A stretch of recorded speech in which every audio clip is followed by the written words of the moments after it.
Officially পুজো কিন্তু শেষ, back to normal life. So মন খারাপ করে বাড়িতে বসেই ছিলাম যে এক বান্ধবীর ফোন এলো।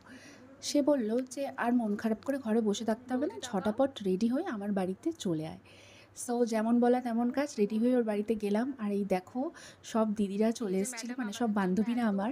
আরও আমাদের জন্য স্ন্যাক্সের আয়োজন করেছিল, চিকেন কাবাব, স্যালাড আর তার সাথে কোল্ড ড্রিঙ্ক। ওর হাতের রান্না কিন্তু সত্যি দুর্দান্ত। আমি এই ভিডিওটা এডিটিং করতে করতেই আমার জিভে এখনও জল চলে আসছে। রান্নাঘরে গিয়ে দেখলাম আরেক দিদির সাথে গল্প করছে।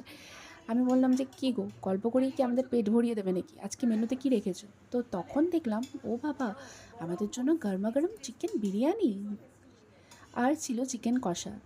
সরি, চিকেন কষাটা ক্লিপ নিতে পারিনি।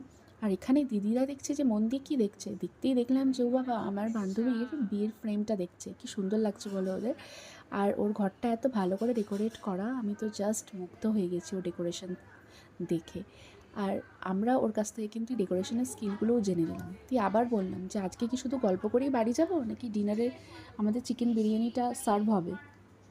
তো বলতেই বললো যে হ্যাঁ, তোরা বস, আমি চিকেন বিরিয়ানিটা এক্ষুনি সার্ভ করছি। এদিকেও দেখি দিদিরা দারুণ হই হুল্লোড় করে গল্প করছে, আর আমি চলে গেলাম ওর এই ফেভারিট জায়গাটায়।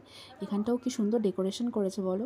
তোমরা কিন্তু জানিও যে ওর বাড়ির ডেকোরেশন তোমাদের কেমন লাগলো। Bye bye.